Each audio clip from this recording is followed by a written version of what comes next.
Hey friends, today in our backyard business, we are doing our first wedding of the season. If you're new to this channel, my name is Kristen and I'm the gardener and the content creator behind Shifting Roots. And in the backyard business series, I go through what it's like to basically start a cut flower business from your backyard. So that means it's very small scale, meaning you don't sell a lot, but you also don't spend a lot. So it's a great way to just sort of test it out, see if you want to be a flower farmer and just do it at a small and affordable scale so that eventually you can scale up if you decide that this is a business for you. So I know not everyone is comfortable doing weddings, but I have been making bouquets for many years and I've done a few weddings before and I really love doing it. So I have booked 5 weddings this year and today is the first one. I just basically wanted to take you on this journey with me of sort of what a wedding day all involves.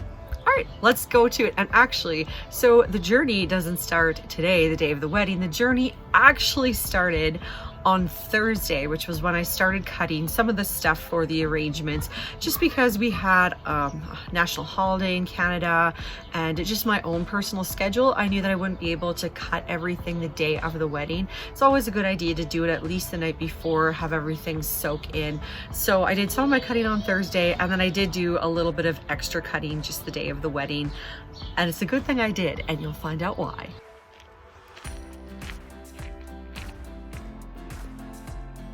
Hey YouTube, so it's early July, it's Thursday, and the first wedding that I'm doing flowers for is this Saturday. So that means tonight and tomorrow morning I'm gonna be picking as much as I can. I have peonies that have been in my fridge for almost a week. I think they're gonna make it and it's gonna be okay. So we've been having a heat wave, which is great because all the flowers are bursting open and it's gonna be fantastic. But it's the beginning of July and most of my flowers are still not ready, or the ones that are opening, I have just a couple of them, but not necessarily enough to like do a full bouquet. So you can probably tell right now I'm out in the country. We're gonna do a little bit of harvesting from the ditches that are right by the acreage. So we're not going on to anyone's property. We're just sticking to stuff that's right around the acreage. I picked up this bucket today from another flower farmer that lives really close to me. And so it's great to have this wild stuff here. And then some caragana bushes. I can't remember if this is alfalfa, but it has so many different beautiful shades of purple and it held up really well in the heat and the shade today, so it'll make it. So this is basically what we've got to work with. I'm looking for white clover is sort of what I have my heart set on, but honestly, any of these weeds that look like they have a nice texture and a nice color, they are fair game as well.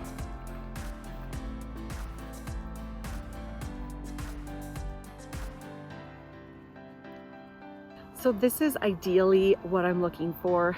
This nice white clover, it's gonna add a really beautiful textural feel to those bouquets. So I found a few other treasures while I was back there looking. We have a bunch of these willow branches. These have just a nice graceful feel to them and it's a nice soft neutral palette. This bride, everything seems to be really neutral for a color palette, so I think this will go lovely.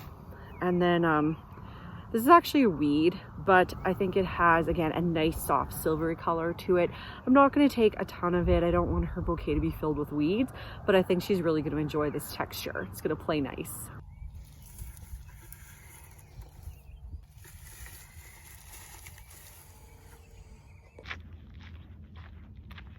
So this is the last tree that I'm going to pick from before I pack it in for the night. This tree, at one point I had thought and hoped that it was a hazelnut tree. It's not, apparently. These little nuts on here are actually poisonous, but I thought it would add a really cool textural element, and yeah. So I'm going to pack it in for the night, and then tomorrow morning I'm going to pick the rest of any flowers that I'm going to do, and hopefully these 2 bouquets are going to be so beautiful. All right, Saturday morning, moment of truth. Have my peonies survive the fridge. Oh my goodness, thank goodness they're okay.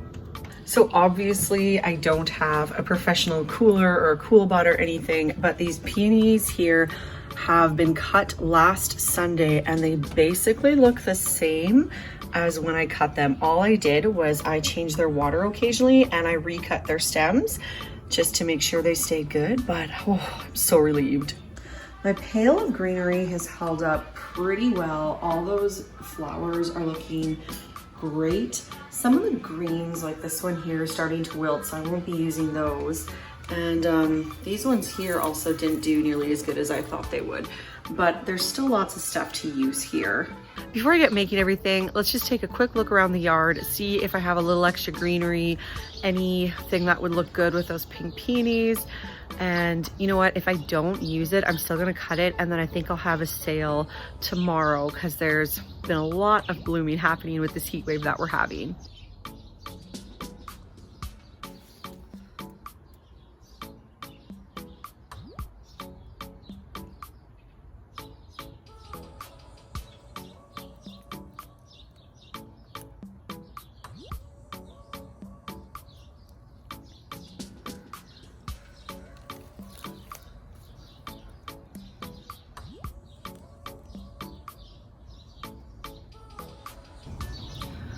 I would love to use these pink stock flowers, but look how dried out they've been from the heat wave. I can't use them. They won't be good enough for a bouquet.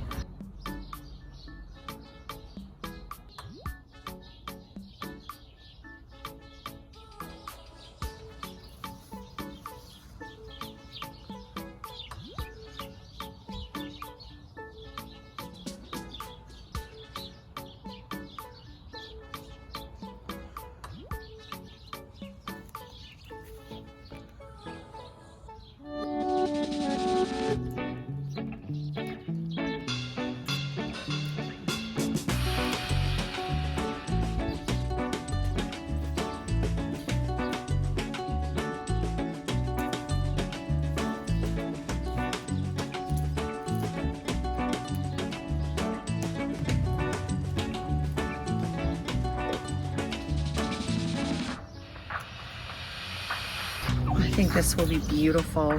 I can't wait to see how this turns out. It is so flippin' hot today.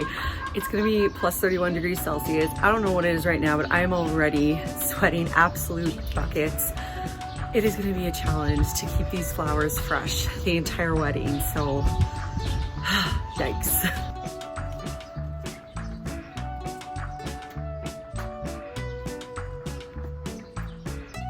One of the realities of doing this small scale business is that I don't have daycare on a Saturday. So I have to arrange flowers with my little sweetie painting by my side, which, let's be honest, this isn't the worst thing in the world. It's actually pretty sweet.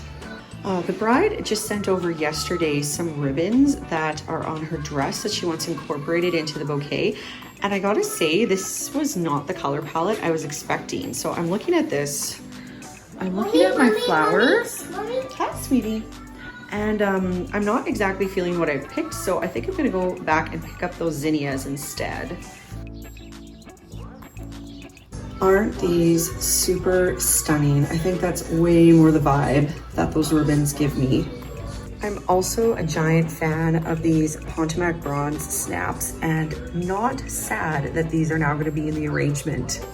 But the delphiniums and even that purple clover, I don't think are going to make the cut, unfortunately. So my strategy is to lay out everything in assembly line because I'm doing a hand-tied bouquet. So it's gonna get tricky the bigger the bouquet gets to grab everything, and I just want the process to be as easy as possible.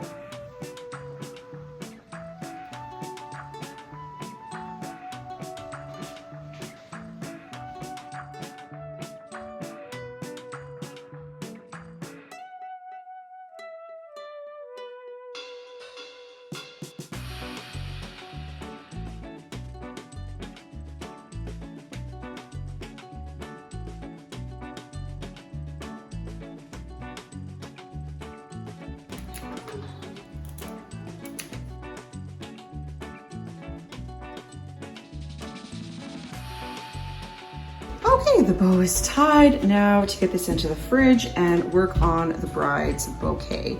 Pretty happy with it, how this turned out. It's a little wild, a little loose. I think the bride will love it. This is kind of her style. So not gonna lie, I am a little nervous about making the bride's bouquet just because it's the bride's bouquet and it's hot and I keep getting nosebleeds. That's why I have this on here to try and keep me cool and I'm getting nosebleeds, but let's do it anyway. I'll try and film as much as I can, but I gotta say, whenever I put the time lapse on, I get really nervous. So I'll start with a little bit, but I'm probably just gonna finish and touch everything up off camera.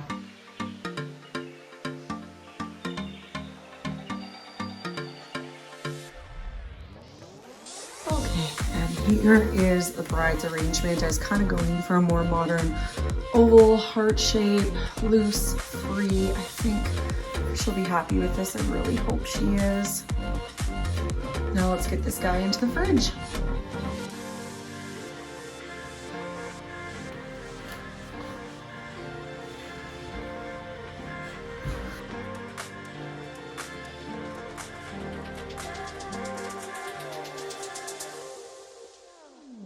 Bouquets are done. We're clearing out the fridge so we can make space for that really big one. It is so premium and so big, it does not fit in our fridge. So we gotta clear out more shelves to make it work because it's just too hot to keep it out. Even in the shade, it's still pretty warm out there. So now is time for the part that nobody talks about. It isn't really fun, but the cleanup.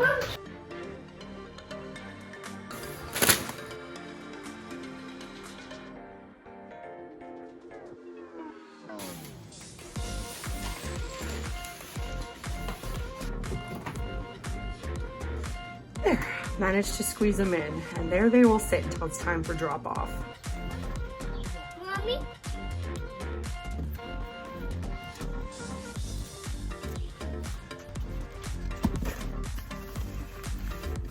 Okay, I just dropped off the bouquets for the bride, and the bride and the bridesmaid absolutely loved them. Like, the looks on their faces totally makes all that stress worth it, where you're just like doubting yourself and wondering, oh, is this gonna work out? Is anybody gonna like it?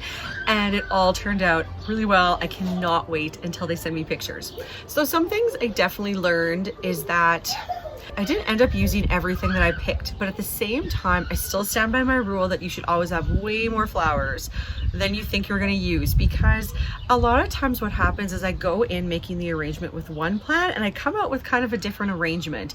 And especially once I saw those ribbons and what the bride's dress was actually going to look like, I knew I had to change my plan, that the blue purple direction I was gonna take it was just not gonna work. The other thing was the transportation part of it. The boxes that I chose, they worked, but I had to have a towel around it, and it's fine for someone that I know, but it's not fine if it's like a complete stranger to me. So I'm definitely gonna have to rethink how I'm going to deliver those flowers for my next set of weddings. But that's good. This is a great trial run. So that's all I have today. I don't know if you can hear, there's a toddler crying in the background, so I gotta wrap this video up. Again, I'm Kristen with Shifting Roots. You can always find me on Instagram and Facebook every day. I share what I'm doing in my Zone 3 gardening, so you know exactly what to do in real time. If you also live in a cold climate with a short growing season, or you are really interested in cut flowers and starting your own little backyard business, then you definitely wanna hit that subscribe button and the notification bell. All right, friends, we'll see you in the next one. Bye-bye.